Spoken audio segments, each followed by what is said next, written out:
Čau, Omar, kako si? Nekam zamišljen zgledaš? Razmišljam, kako marca bo ravno 11 let, odkadar sem na Zavarovalnici Triglav. Wow, to pa že kar dobro. Ja, skoraj da 6 let v Sarajevu in zdaj že dobrih 5 let v Ljubljani. Če tako pomislim, ti si dejansko en odličen primer dobre prakse, kako v Zavarovalnici Triglav uspešno buildati karierno pot. Če tako ti rečeš.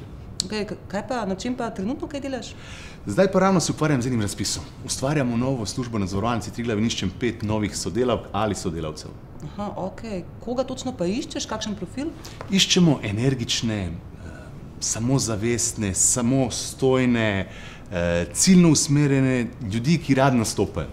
Ok, to si sicer toliko širok povedal, da si čist ne predstavljam, kaj točno pa bodo ti ljudje počeli? Ukvarjali se bodo z znanjem in z zadovoljstvom naših pogodbenih partnerjev, hkrati pa bodo tudi skrbeli za našo interno prodajno mrežo. Torej, izvajali bodo različne predstavitve, treninge oziroma coachinge, izvajali bodo pospeševanje prodaje, marsikaj bodo počeli. Wow, ste se ful zanimiv. Če vas zanima, prijavite se.